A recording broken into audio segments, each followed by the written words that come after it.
It's Thursday morning. It's 9 a.m. It's time for Our Town here on 94.9 and 99.1 The River. My name is Darren Swenson, the host of the program each and every week. Our Town, as always, sponsored by our good friends at Decorah Bank and Trust. Plenty to get to here on the program this morning.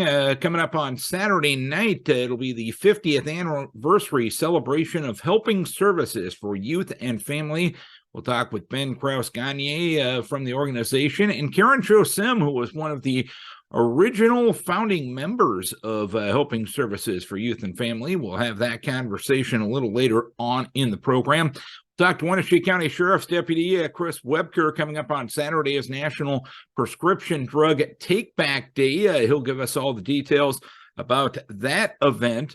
Coming up tomorrow night is the annual Chamber Gala. We'll check in with Jessica Rilling with the Decorah Area Chamber of Commerce to tell us all about that event. But first things first, coming up tonight, there will be a meeting at the Shirley Baker Commons on the campus of Luther College. The Iowa DNR is looking at potential changes to the upper and lower dam areas of the upper Iowa River, and you have a chance to give some feedback on that.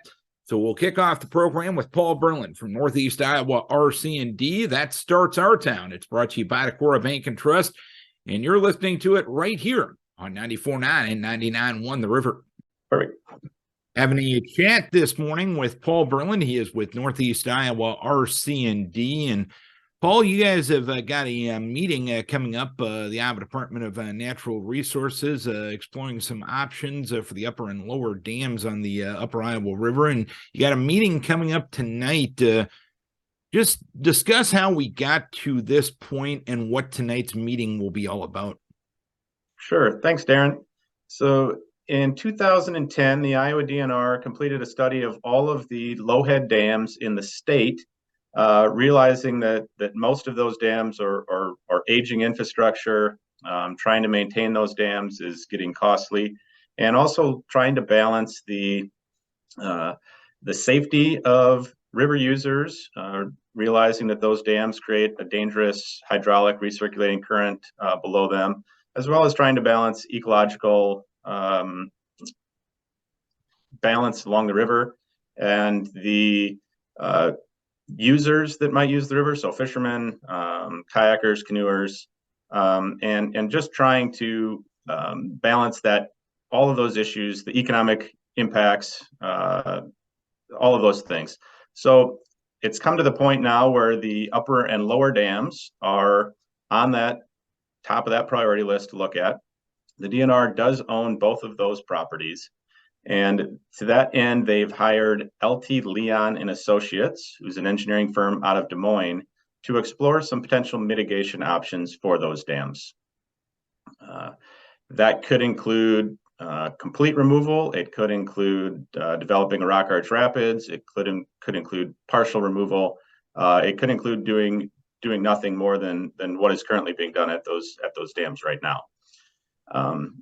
And so the meeting tonight is to try and get sort of the first stage of public input on what's important to them in relation to the dams, as well as the areas immediately adjacent to the dams, and giving folks an opportunity to come and learn a little bit more about what's happening and what might be happening. It won't be the only public meeting we have. We will host a meeting a little bit further down the road once we've completed some of those, or once LT Leon has completed some of those preliminary studies, and we'll have a little bit better idea about what potential mitigation options might fit for both of those areas.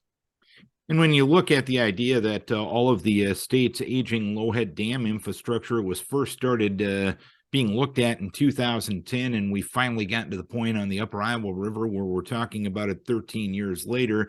Some may think from the outside looking in, that's a heck of a long time, but when you talk about all the issues that go into this, it's better to do it right than to do it overly quickly. Is that a fair statement? Yeah, absolutely. And when I say that the upper and lower are on the top of the priority list now, they are, but they've also been close to the top of that list for a while. As you said, it takes a while to look at potential mitigation options, then figure out the funding sources for any of those potential mitigation practices that you might put in, get the necessary permitting, do all of the studies, and get to the point where you're actually ready to complete the process. And then a lot of times the construction of those is dependent on water levels as well. You're trying to put some big equipment into the river. You need to wait till the river agrees with you doing that, and the water levels get to an acceptable point to do that. We've been involved with LT Leon and the Iowa DNR on a couple of different projects on other rivers. In the Krouse-Gagne project, we developed a rock arch rapids, as well as at Troy Mills, replaced a low head dam there with a rock arch rapids. And both of those processes took anywhere from 3 to 4 years, probably from start to finish. And so this isn't anything that's going to happen immediately, but it's certainly something that there's a lot to look at. LT Leon has got a lot of studies that they're starting to do now, looking at hydrologic assessments, looking at the amount of sediment that's currently deposited behind those dams, and where that sediment or how that sediment will transport down the river, depending on whether we do a partial removal, a full removal, whatever might happen there. There are also U.S. Fish and Wildlife Service is involved. They're looking at the mussels, freshwater mussels in the river, and how those might be impacted, as well as DNR Fisheries looking at the impacts to fish movement and fish habitat as well. And so there's a lot of different pieces that at play here, and trying to make sure that what ends up happening there ultimately is the best option long term. You touched on all of the issues that you look at in a situation like this. Is any of those issues weighed a little higher than the other? Does it depend on the specific situation, or is it pretty much a collaborative discussion on how best to move forward? Yeah, I would say it's certainly a collaborative decision. There's one issue that does trump all, and that's the hydrologic assessment. By law, you're not allowed to raise water levels downstream with any practice that you do, or increase flooding on anybody, and so that sort of limits some of the potential for what can be done. Typically, in a situation like this, funding is a big issue as well. Some of the options that are explored might be really neat, but ultimately, somebody's got to foot the bill. And like I said, in the case of these dams, the DNR currently owns both of those dams, and maintaining those dams doesn't come free either.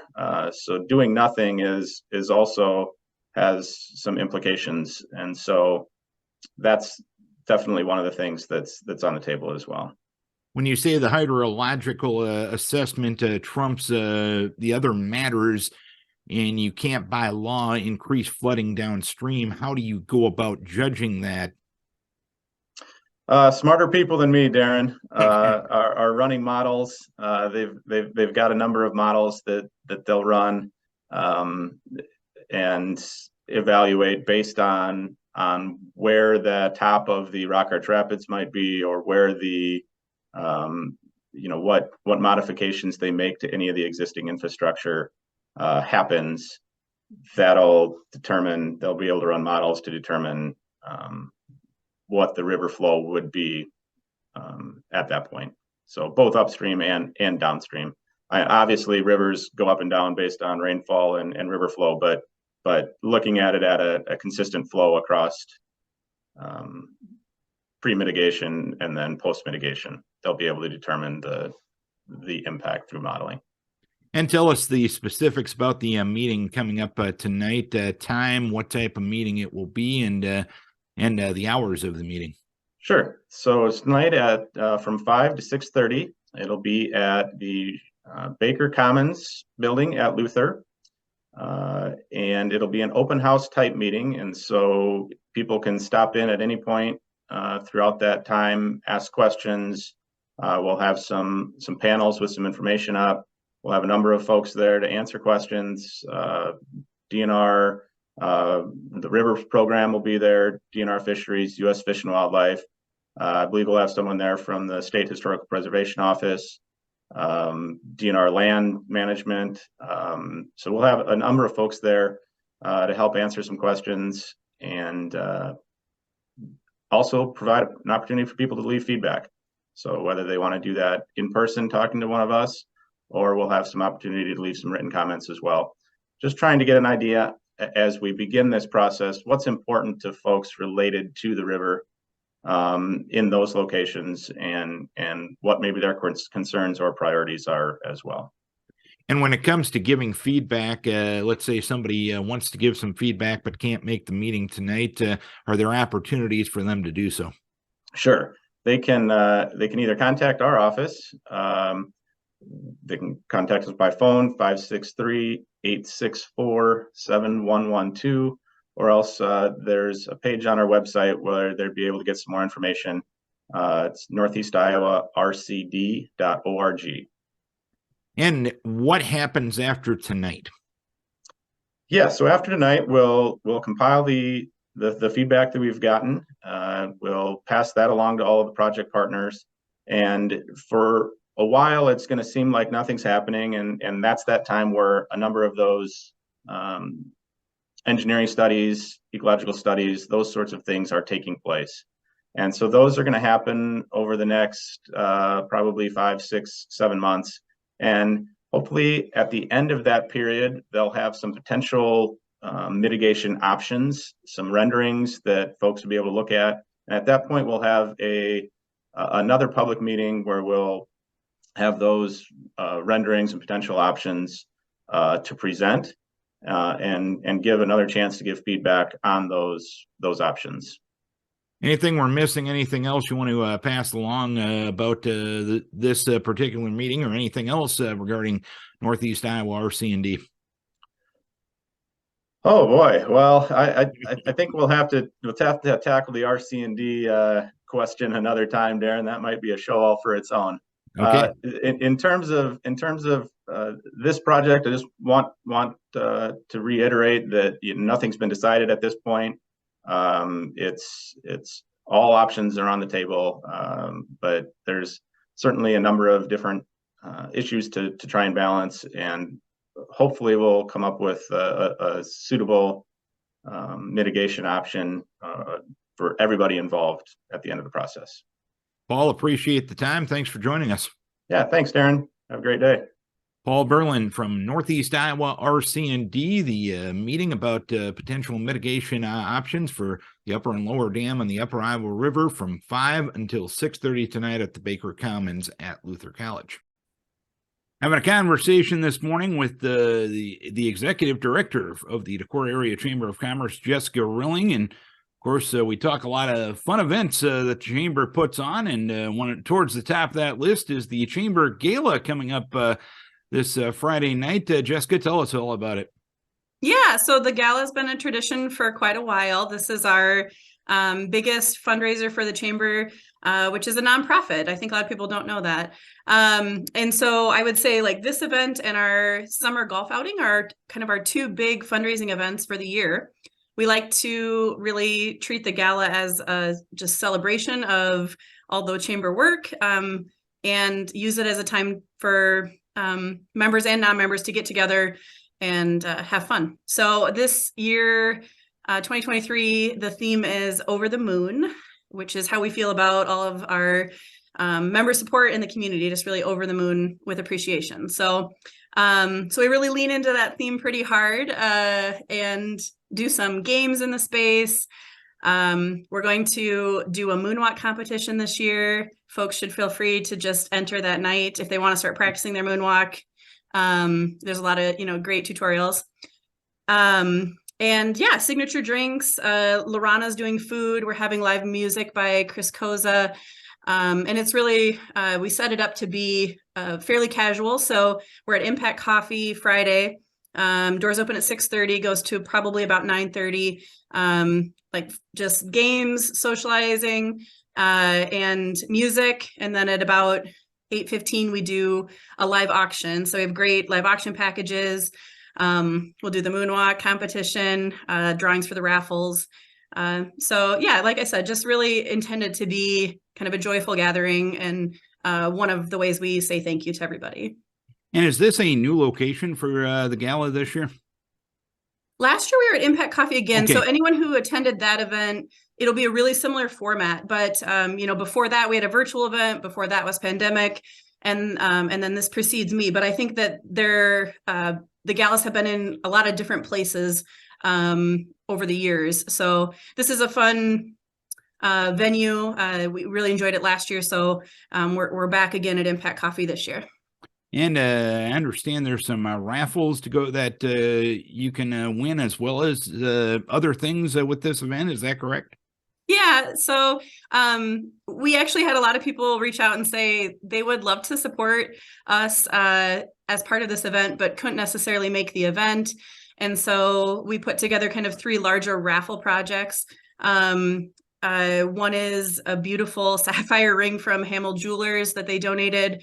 One raffle is a chest freezer and a quarter beef from Jewel Enterprises, which we were thrilled to work with them. And Rockweiler's donated this really nice freezer, so you have something to put it in right away. You don't have to clean anything out of your existing freezer. And then we have just a 50-50 cash raffle. So people can buy tickets that night, but it was one way that we added in a way to support the chamber without having to be in attendance. So they can win those raffles without being there. And quite a few folks sponsoring this event, making everything possible. I'd imagine you couldn't do this event without those fine sponsors. Yeah, we're really lucky to have such amazing support. Our top tier sponsors, I'll mention, our Supermoon, our lead sponsor is Decorah Bank and Trust, a great supporter of ours, and they're also our lead sponsor just overall for the year. We have 2 rocket ship sponsors that we consider like a strong supporting sponsor, Car Auto Group and Stanley Engineered Fastening. And then what we're calling our jetpack sponsors, Black Hill Energy and JB Holland Construction. So they really are carrying a big, it's a big lift. Those sponsorships are to bring this event, to make it real. So we appreciate that a lot. And then we have generous sponsorships for all of the games and the music, kind of what we call like our activities and events, or experience sponsors. And we're just really thankful to have such broad support. How can folks get tickets or raffle tickets right now? Yeah.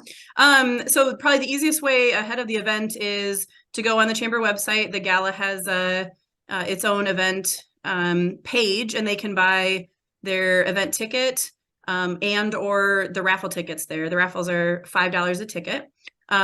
They can also, if they're still deciding or just want to take care of everything on in one transaction, they can come Friday night and pay at the door. So doors open at 6:30. They can buy their ticket and then decide if they want to purchase raffle tickets at that time.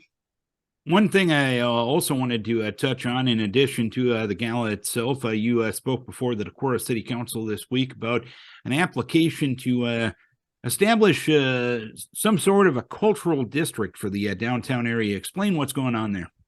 Yeah, so first I had big thanks to Mark Mugley, who's with Decorah Historic Preservation Commission, who really got the ball rolling on all of this and got a group of us together.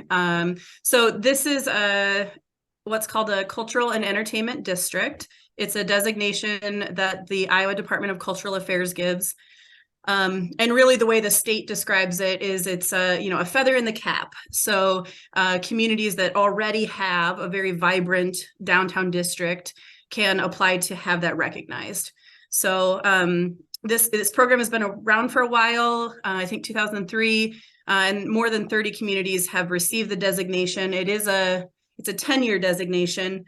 And so I think right now there are 16 active ones in the state. It requires an annual report. And I can share some of the other communities that have something like this, which I think people who have traveled around Iowa won't be surprised. So kind of in our area, Elkader would be a community that has this designation, McGregor, and then I guess ones that you might think of too. So like the Czech Village, Newbo area in Cedar Rapids, downtown Ames, downtown Cedar Falls, Fairfield, similar in size to us, and Winterset, Spencer, Mount Vernon. So anyway, just it's a great short list to be on. We don't there's no like financial award or anything, special access to anything, but getting that recognition from the state is really valuable. And any applications that really any nonprofit, that the community might pursue, having something like this to be able to say we have it, I think is advantageous. So we don't have it yet. That's an application that we'll submit soon, and we would know in July if Decorah is selected for that designation. Anything else you want to pass on from the chamber perspective as we get spring going? Despite 6 inches of snow earlier this week, spring is coming. I can guarantee you summer is going to be on the way before we know it. Always a good time to promote the downtown Decorah area, Decorah as a whole, and the area as a whole. And I'd imagine a lot of things going on. Yeah, we certainly, we manage the visitor center here. And so you're right. Like this is right about that time when we start seeing just a really big increase in in-person traffic, but also just lots of phone calls from folks saying, what's going on in your community? When's a good time to visit? If I bring a group or a bus or, just helping connect folks with an experience here. So yes, tourism season is upon us, and we're already seeing really great numbers to indicate like a normal or above normal as far as like visitor counts. And that's information we can get from the state Travel Iowa office. So that's all trending really, really nicely, which is great news for all of our small businesses. But yeah, you'll see the downtown is waking up. Everybody is happy that the snow melted, as are we. So yeah, it's a great time to come back into town and spend time walking. We have a great walkable downtown. All right, Jessica, we appreciate you taking a few minutes out of your busy schedule to tell us about everything going on with the chamber. Have fun with the gala coming up tomorrow night, and I'm sure we'll talk soon. Thank you so much for having me. Jessica Rilling from the Decorah Area Chamber of Commerce, the Chamber Gala coming up tomorrow night at Impact Coffee. Coming up this Saturday is National Prescription Drug Take-Back Day, and here to discuss the issue from the Winneshiek County Sheriff's Office is Chris Wuebker. And Chris, this is a day that takes place a couple of times a year. What is the goal? What is the purpose of hosting a day like today? So the hope is that basically we're trying to get prescription drugs off the streets from the cupboards and stuff like that have been sitting there collecting dust. A lot of prescription abuse happens from just being up in the medication cabinet and being there, and people take advantage of that or take advantage of their grandparents' medications. So this is a way to easily get rid of it and take that off the streets. How big of an issue is this? It's become more prevalent with the opioid crisis. Obviously, prescription pills are a big proponent of that and the push of things. And so on average, our task force, when we do these prescription takebacks, gets over or around 500 pounds of prescription drugs from our area, which is pretty intense. And when you're talking about a normal pill weighing way less than a pound, that's quite a bit of drugs that get put back into these situations. When you hold these events, do you see that much, I guess, success, for lack of a better term, on a regular basis? The 500 pounds on average each year has been great. We've seen a lot more availability over the years to be able to drop prescriptions off. I know pharmacies here locally in Decorah have drop boxes that you can take any day of the week. But the nice part is that we do these events to try and get the word out there that, hey, there are these drop boxes, but then also to do a big collection to say, let's get the stuff gone. Are you, maybe this is a hard question to answer, but are you seeing success through this program potentially reducing the ability for those to potentially abuse prescription drugs, or is that kind of a hard thing to measure, to be fair? It's a hard thing to measure. We're just like every other area and every other city across the United States. We have our demons out there, and we're still going to see it on our streets and in our homes. But it's a way for us to try and decrease that if at all possible. And I guess it's one of those things, if it happens once, it's probably happening too many times, correct? Very much so. Very much so. Tell us about the day itself coming up on Saturday. How do people, where do people go? How do they dispense of those unused medications? Yeah, so we have a number of locations throughout Northeast Iowa. Here locally, we have one here at the sheriff's office. We also reached out to Donlands Pharmacy and Thrifty White Pharmacy. And I believe the Decorah Police Department is going to be at Walmart in Decorah as well. And then Calmer Police Department is another drop-off location. But all you got to do is go into your cabinet, look at the medication that's expired or that you're no longer using and you want to get rid of, and put it in a plastic sack for ease, and then just bring it to us and put it in our receptacles and drop it off. That's all there is to it. And there's no questions asked for people that drop these things off, correct? No questions asked. We don't take any information. You'll probably see a lot of smiles and a lot of thank yous, and go about your day. Anything else you want to pass on to the public about this issue in particular, or the drop back box event coming up on Saturday? So as part of the Northeast Iowa Task Force with the Sheriff's Office here, there are, you can go to the DEA prescription take back website and actually look up sites. We are the top 6 counties in the state of Iowa are task force. So we have drop off locations in each county that you're able to go and do stuff in, not only in Winneshiek County, and that we coordinate and bring in. And the biggest thing is we want to make sure that as a sheriff's office, we're approachable. If there's something going on in your home or going on out in the street and you want to come talk to us about it, it's not saying that we need to go do anything about it. But if you have questions and stuff like that, come talk to us. We have an open door policy. We want to be approachable. We want to have that conversation with you guys and know what's going on out there. And it really takes the public to be a strong part of that and help us out in our efforts on drugs and stuff on our streets. And how important is selling that fact of keeping your community safe is a partnership, and it's not a one way or the other way relationship? Sheriff Marks has done a great job with our office and really getting out there for the sheriff's office and letting people know, and we try and take every opportunity to do so ourselves, going into the schools and making sure people know that come talk to us, come approach us. I mean, even if you just want to come talk to us, we enjoy conversation and a cup of coffee. So, but it really takes that partnership with our communities around us and strong efforts to really help us out and make things better. And I don't believe we've told people the hours of the event coming up on Saturday. Yeah, so it's 10 o'clock until 2 that you can drop stuff off at these locations. Thrifty White shuts down a little earlier, and so there are store hours, but otherwise it's 10 to 2.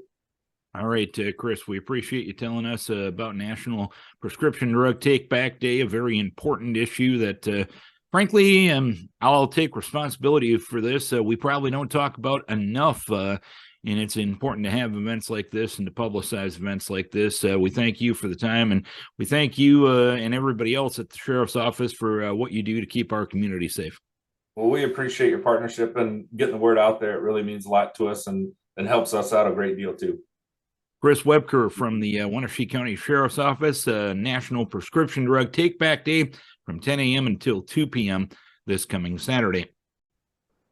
Coming up this weekend, the 50th anniversary of Helping Services for Youth and Family will be celebrated. And with us to discuss the celebration and the history of this organization, Ben Krouse-Gagne from Helping Services, and one of the founders of the organization, Karen Tjossem, joining us. And we'll start with you, Karen. You look back 50 years to when Helping Services started. How did the original idea start to develop this organization, and what was the original purpose of getting it going at that time? Well, actually, it was 1971, and a bunch of Luther students were just started talking about the possibility of a crisis intervention center or looking at the needs of such an organization. And we had an interim class that was led by one of the administrators of the college. And we did some research as to whether or not it was needed. We talked to police, hospital, the Ministerial Association, doctors, to find out what they thought. And it seemed that there was a need. And then we researched other cities. I think the only other one in Iowa that I knew of was Iowa City. So we talked to them about how to set one up and how to get going. And looking back at that time, you talk about an intervention center that's seemingly, from the outside looking in, a pretty modern term that probably hasn't gotten as much of attention as it deserved until recent time. Does it ever hit you that you guys were pretty well ahead of the curve on a lot of this stuff a half a century ago? It does. It absolutely amazes me looking back. But I think, all of us were in the helping services kind of field in college. And there were several people in the college, including the president, E.D. Farwell at that time, who were very community minded. And so I think we were all looking to what we might do to make life better for lots of people. But yeah, it was sort of cutting edge, I guess. And Ben, you look at the history of this organization, and I know you've been with Helping Services for quite some time. For the people that work there now, how much appreciation do you have for the folks like Karen and everybody else that helped get this organization off the ground 50 years ago? Yeah, it's absolutely amazing. The groundwork that was laid, we couldn't do what we're doing now without that. Now we serve eight counties of Northeast Iowa, not just Decorah. But we have a lot of staff obviously here based in Decorah as well. But it's, what Karen was saying, how they're helping people, it's no different than what we're doing now, is continuing that work. And I mean, our mission is to make our communities healthier and safe. And that's exactly what they were doing by launching this intervention center, places where youth could go to get some help that they need. Karen, when this was established, what was some of the biggest challenges to establishing Helping Services, and how'd you guys overcome those challenges? Well, the two biggest challenges that I can think of, one, of course, was funding. To be able to get anything off the ground, we needed some funding. The other was public opinion. Even though the professionals recognized that there was a need, to be able to have the community understand that it was a safe place, that it would do some good, I think was, and to help them become involved, to get engaged with the process. Those were probably our two biggest hurdles. And they actually were overcome pretty easily. We went out and spoke to lots of organizations and got donations from them. We had a local attorney who donated his office space for the first year and helped pay for utilities. We got lots of support in getting that done, getting the funding up and helping the community to accept us. And Ben, there was the original purpose of Helping Services. How have your services, how have some of the ideas been brought forward to expand those services over the years? Yeah, well, I think Karen alluded to a little bit about when they were forming it, with talking to police, clergy, community members, what could fit in those communities. And that's no different than what we do now. We have community coalitions in all the counties that we serve. So we have those meetings where we really are addressing whatever the need is of that community. We do that through that many ways it happens, and in partnership with other organizations as well. So we continue to do exactly what they did do 50 some years ago. But really, how can we assist in that process through our expertise? If it's through our domestic abuse resource center, or prevention work, or if it's youth mentoring, and so on and so forth. It's we really just continued the work that Karen and I guess her classmates and colleagues laid the groundwork. And Karen, this might be a hard question to answer and maybe an impossible question to answer, but looking back at your work and the history of this organization, how rewarding has it been? Oh my gosh, right now it's extremely rewarding to realize that what this agency has become, what Helping Services does, and how many thousands of people have been helped by this agency, and in fact, lives saved because of what's happening now. It's just astounding. And Ben, you've been involved for quite some time. How rewarding is your work? It's amazing. I'm in awe of the work, all of our employees and volunteers, the work that they do to serve the community and serve our neighbors is absolutely amazing. And it's this whole process of being our 50th anniversary and looking into that and meeting Karen. I had met her before this process, and hearing all that and talking to other folks who help lay our groundwork has been absolutely amazing. And it's there's been so many connections to what we do now, to what was done right then. So it's amazing. And as Karen mentioned, the life-saving work, and we still have to overcome some things. Obviously, a lot of people, we do a lot of support of survivors of domestic violence, and or dealing with hoping to prevent drug use or drug abuse. And that's something that people don't think happens in your own community. And unfortunately, it does. We're working hard, and we have a lot of strong partners on that. So we continue to work that, and we're all ears if people have ideas of other problems or other ways we can help solve these problems. And Karen, the remarkable thing to me about this organization, it started with such a simple concept of just making your community better. And to me, a lot of things in life start with the simple idea and passionate people that set out to execute such a simple idea. Am I oversimplifying it, or does it really get down to that? No, it absolutely gets down to that. And in fact, years ago when she was alive, Margaret Mead, who was a famous anthropologist, said, "Never doubt that a small group of thoughtful and committed individuals can change the world. Indeed, it's the only thing that ever has." And I really believe that this is a good instance and when that's proven. And Ben, of course, there's a celebration coming up this weekend to honor the organization and celebrate what you've done, and again, create the awareness of what you're doing, and the hope into the future to continue doing these good things. Tell us what's going to be going on come Saturday night.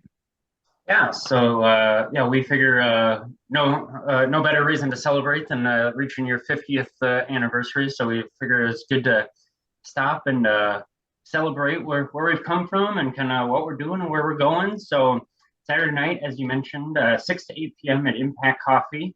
We'll have a short program at 6:30. So come down and celebrate with us. You'll hear from a few speakers, Karen being one of them.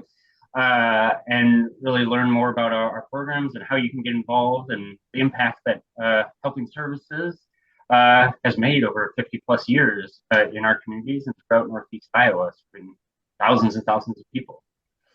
And Karen, when it comes to the history of this organization, anything we're missing, anything you want to add, as long as we're giving you a forum here this morning? Well, I think the thing that I'd like to recognize most is that there was a core group of individuals who kind of started this, but it never would have gone anywhere if it wasn't for all of the volunteers, the people who have helped support it in the community. I mean, we were nothing compared to the number of volunteers that there were in the beginning and that continue now.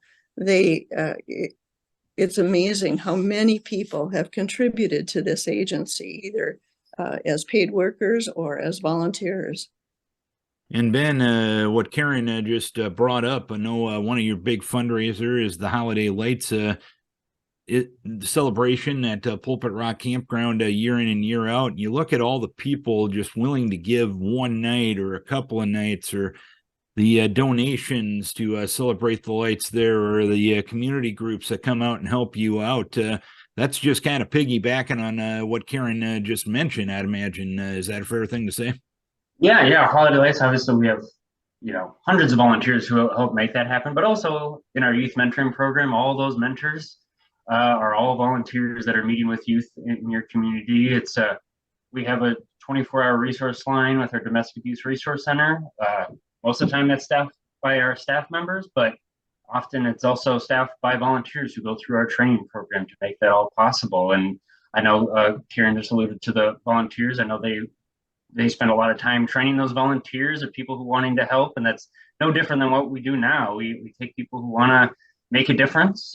Sometimes you can do that with an hour of your time, 3 hours of your time, 5 hours of your time, or through your donations. If it's a product, or if it's financial piece of it. So there's always different ways you can get involved with an organization like Helping Services, and we hope that we can help the community to be healthier and safer, or be better. And I guess the way you phrased it back to Karen there. So we're very true to our founding on that one.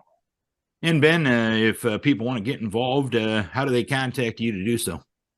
Yeah, you can go to our website at helpingservices.org, or give us a call at 563-387-1720, or email us at info@helpingservices.org, and we'll plug you in. Or if you have questions about our programs or what's going on or ways you can get involved, we're happy to plug you in and put you to work. All right, Karen Tjossem, one of the folks that got Helping Services off the ground 50 years ago, Ben Krouse-Gagne, one of the many folks that keeps Helping Services going nowadays. They're both going to be there Saturday night, 50th anniversary for Helping Services for Youth and Family at Impact Coffee from 6 until 8 Saturday night. Thank you both for joining us. Enjoy the celebration, and thank you both for what you have done and continue to do for our communities. Thank you, Darren. Ben Krouse-Gagne and Karen Tjossem, 50th anniversary from Helping Services Impact Coffee, Saturday night from 6 until 8. A Munga Tuck to our guest on the program, Paul Berland from Northeast Iowa RC&D. A public input meeting, an open house style meeting, will take place about potential changes to the upper and lower dam areas of the upper Iowa River tonight from 5 until 6:30 at the Baker Commons on the Luther College campus. Jessica Rilling from the Decorah Area Chamber of Commerce about the Chamber Gala coming up tomorrow night.